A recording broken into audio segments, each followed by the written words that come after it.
Hello friends, मैं आपको बताने जा रही हूँ नवंबर का असाइनमेंट आपका अकाउंटेंसी का। देखिए, क्वेश्चन नंबर फर्स्ट था उसमें आपका when can a partner retire from the firm, what are the effect of a retirement of a partner on the firm. अब देखिए, when a partner is served from the firm as a partner और is separated from the firm of any reason, it is called retiring और retirement of the partner.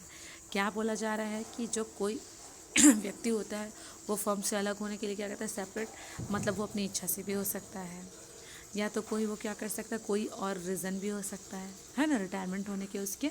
फिर आपका giving information क्या होता है, वो जो और पार्टनर्स रहेंगे, है ना, जो पार्टनर्स रहेंगे उनको क्या कर सकता है, नोटिस दे सकता है। ड्यू टू ओल्ड एज, अब old age, due to old age क्या होता है, अगर उसकी एज ओल्ड हो गई होगी इस कारण में भी रिटायरमेंट हो सकता है। फिर है ड्यू टू रिलाइज, ठीक है, इसको आप देख लेंगे, इजी पॉइंट है आपका। फिर है ड्यू टू डिफरेंसेस के कारण भी कर सकता है। ड्यू टू अदर वर्क, कोई और अदर वर्क के लिए भी क्या कर सकता है, रिटायरमेंट ले सकता है। अब देखिए, एक्सप्लेन इसको हिंदी में ही करना पड़ता है हमको, है ना, देखो, लेकिन आप जो वर्ड है उसको समझ के आप इंग्लिश में लिख लेंगे।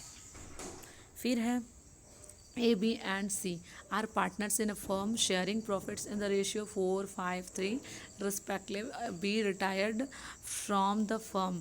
A and C keep their new ratio as 3:2. Find out the gaining ratio of A and C. अब देखो क्या बोला जा रहा है यहाँ पे, जो आपके यहाँ पे कितने पार्टनर्स हैं, आपके 3 पार्टनर्स हैं, A, B, C। अब उनका फर्म शेयरिंग प्रॉफिट रेशियो कितना है उनका, जो उनका पहले से रेशियो है वो है 5:4:3, ABC का। फिर उसके बाद बोला जा रहा है यदि B क्या होता है, रिटायरमेंट होता है फर्म से, तो जो आपका A पार्टनर और C पार्टनर है उनका न्यू रेशियो कितना दिया है, 3:2। तो फाइंड आउट क्या करने बोला जा रहा है आपको, gaining ratio form A and C। तो हम क्या करते हैं, गेनिंग रेशियो का फॉर्मूला क्या होता है आपका, न्यू, है ना, न्यू रेशियो माइनस क्या होता है, ओल्ड रेशियो। देखो मैंने यहाँ पे मेंशन किया है, new ratio minus old ratio. B क्या हो रहा है, रिटायर हो रहा है ऑफ द फर्म, है ना। फिर है ए का कितना है, 3:5 था। टू, इसी का कितना था, 2:5 था। फिर आप 5-4-3 उसमें देखेंगे, ए का पार्ट आपका 5:12 था, सी का पार्ट आपका 3:12 था। आप इसको सॉल्व करेंगे तो आपका 11:9 आ जाएगा, ठीक है। फिर है आपका A, B, C and C are partners in a firm sharing profit on ratio 3:2:1. Their balance sheet on 31st December 2018 was as follows. अब ये क्वेश्चन आप बॉक्स में जो लिखा है बैलेंस शीट उसको आप रीड कर लेंगे। अब मैं नीचे एडजस्टमेंट पढ़ती हूँ।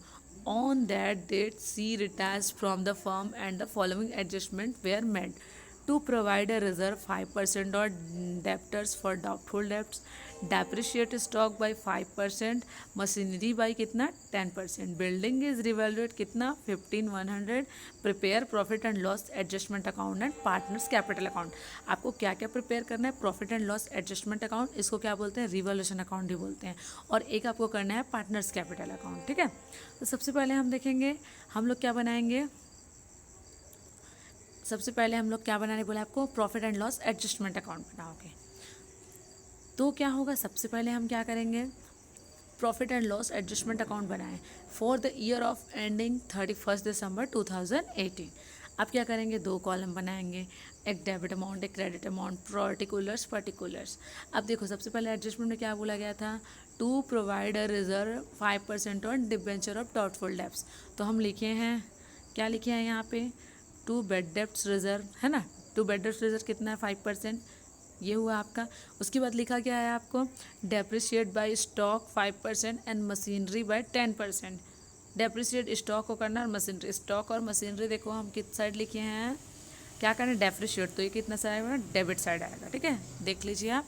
फिर है बिल्डिंग इज रिवैल्यूड लिखा है, ठीक है। तो बिल्डिंग पहले कितने का था आपका, बिल्डिंग था 14,000 रुपये का, 14,000, अभी कितना है 15,100। तो क्या करना है हमको, ज़्यादा करना है, तो हम क्या करेंगे, डेप्रिशिएट होता है तो डेबिट साइड लिखते हैं, तो एप्रिशिएट होगा तो कहाँ लिखेंगे, क्रेडिट साइड लिखेंगे। तो कितना अमाउंट आ जाएगा, डिफरेंस 1100। फिर है by loss and part balance निकालेंगे, by loss transfer to partners. इसको क्या करेंगे, और जो लॉस आएगा, लॉस आया है हमारा, तो पार्टनर्स कैपिटल अकाउंट में उसको ट्रांसफर कर देंगे। तो इसको किस रेशियो में बांटेंगे हम लोग, जो प्रॉफिट शेयरिंग रेशियो आपको दिया हुआ है आपको 3:2:1, इसमें हम क्या करेंगे, उसको बांटेंगे। फिर डिस्ट्रीब्यूशन ऑफ लॉस, लॉस को देखो मैंने बांटा था, मैंने आपको बताया, इस हिसाब से आप बांट लेंगे। फिर है पार्टनर्स कैपिटल अकाउंट। अब पार्टनर्स कैपिटल अकाउंट में लॉस हुआ है, जब प्रॉफिट होता है तो हम उसको डेबिट साइड लेके आते हैं, और लॉस होता है उसको क्रेडिट साइड लेके, सॉरी लॉस होता है उसको हम लेके आते हैं डेबिट साइड, ठीक है। सबसे पहले हम क्या लाते हैं, बाई बैलेंस लाते हैं। बैलेंस में क्या आएगा, पार्टनर्स कैपिटल का कैपिटल कितना है, 10,000 10,000 10,000। फिर रिजर्व फंड को बांटते हैं, तीनों पार्टनर से कितना है, 3,000 2,000 1,000, 3,000 2,000 1,000। फिर है to profit and loss adjustment account है ना, to profit and loss adjustment account है आपका ABC, जो मैंने बांटा है उसको आप ऐसे डेबिट साइड ले आएंगे, उधर क्रेडिट है। फिर जो C बैलेंस निकालेंगे, जो C का बैलेंस रहेगा वो लोन अकाउंट कहलाएगा। ये वो आपका, आप रिजर्व फंड का डिस्ट्रीब्यूशन देख लेंगे। फिर है question number 4, ABC are partner sharing profit and loss in the ratio 1:2, 1:3 and 1:6 respectively. Their balance sheet on 31st March 2017 stood as under, ठीक है।